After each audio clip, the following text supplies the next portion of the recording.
Well, our top story today from the GatewayPundit.com, authorities identify a gunman who murdered two heroic Idaho firefighters in a wicked scheme. We're talking about this story and so much more here on the Gateway Pundit's Week in Review.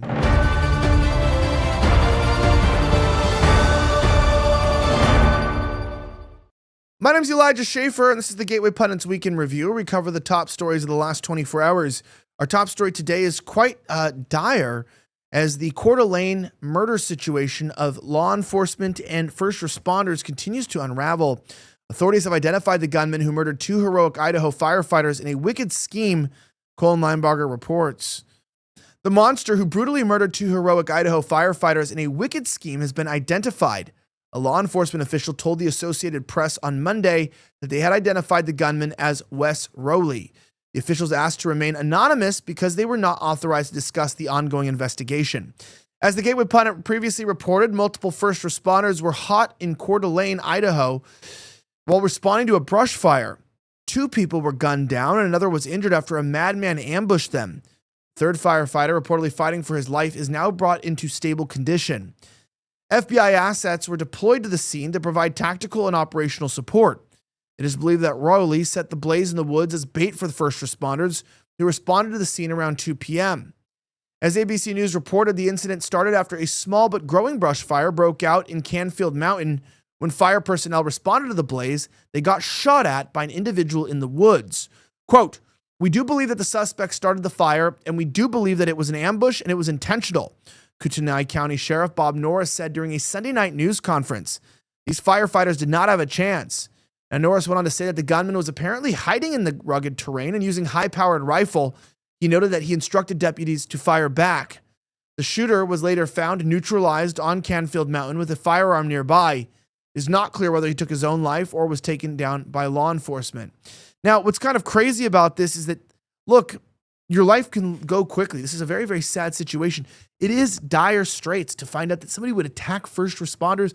But, you know, what's interesting is that this girl that I follow, I'm not going to promote another show here, but she said that the next attacks are going to start attacking first responders. This was like a few days ago. She was like, they're going to attack first responders, firefighters. There's going to be a lot of attacks on these kinds of people to even fear to have emergency personnel even fear their response.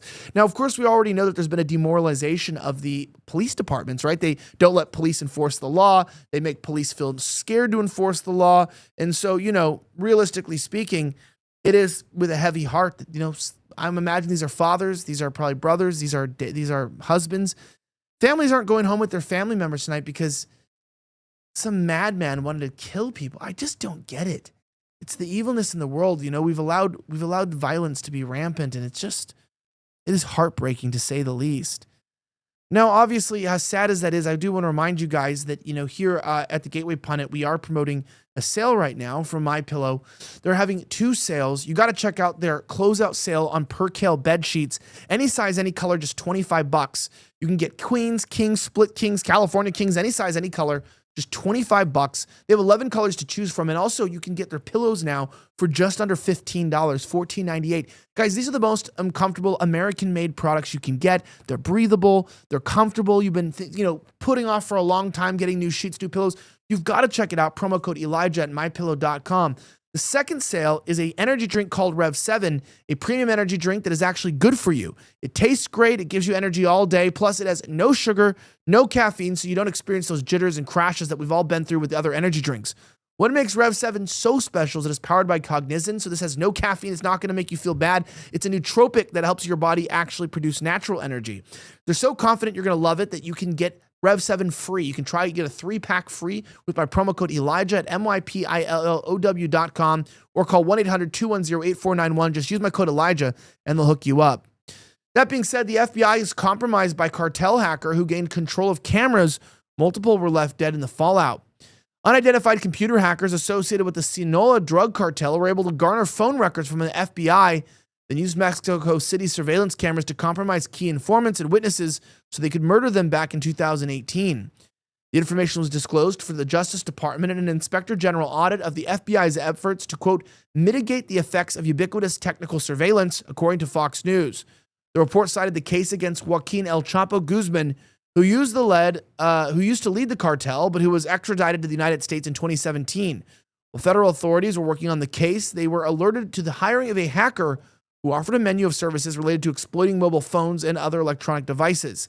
The hacker had observed people going in and out of the United States Embassy in Mexico City and identified people of interest for the cartel, including the FBI Assistant Legal Attaché, and then was able to use ALA's mobile number to obtain calls made and received, as well as geolocation data assimilated with ALA's phone. According to the FBI, the hacker also used Mexico City's camera system to follow him through the city and identify people he met with, the report continued. According to the case agent, the cartel used that information to intimidate and in some instances kill potential sources or cooperating witnesses. I was just reminded today, I got an advertisement from Xfinity, the Wi-Fi provider down here in Florida, and they told me that we can now use our Wi-Fi to track motion in our house, our routers, because the Wi-Fi signals can pick up your imaging. When I saw Dark Knight and I saw them use the Wi-Fi to pick up imaging, I knew that the government already did something like this back in the day.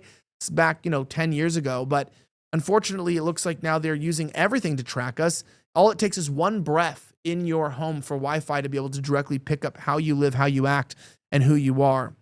Now, that being said, Massachusetts woman records unidentified object falling from the sky. Anthony Scott reports. We have the full video for you here. Check this out.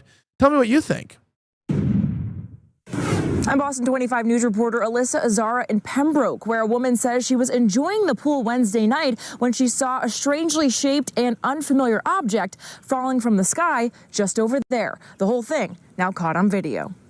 Then I look up here to the sky, I see something falling down, so I pulled up my phone and I zoomed in, and it was right about there. Colleen McCormick was out by her hot tub around 9 Wednesday night when she says she saw something strange and unfamiliar up above. I see something falling down from the sky. It had blinking lights and looked like it was on fire or something. And it was just coming down really fast. I had no idea what it could have been. McCormick captured this 8-second video from her backyard showing an unidentified object headed straight down. There's 3 things. So it looks like it's fire or a big light. Expecting to hear a loud boom of some sort, she ran to the front of her home to hopefully capture the landing. And my heart was pounding because I just looked up. I'm oh God, what is about to happen right now? But McCormick says the blinking object quickly vanished from her view. It seemed like it was coming down so fast. It was just it knows what it's doing. It just goes like that. I don't know. It's weird. With having never seen something like it before, McCormick's mind went racing. I thought it was some explosive. I don't know. Hopefully I'm not the only one that saw this. I'm not going crazy. I didn't see things, but I got it on video, so I'm I did definitely see something. Now, the FAA was not able to comment on the video McCormick took, but they said they did not get any reports of debris in the area. Both Pembroke Fire and police said the same thing. On scene in Pembroke, Alyssa Azara for your local station, Boston 25 News. Right. So, interestingly enough, it is what it is. What do you think that object was? Tell me what you think. I'd love to hear your opinions and thoughts below. I'm Elijah Schaffer. Have a great rest of the week, and may God bless the United States of America. I'm signing out.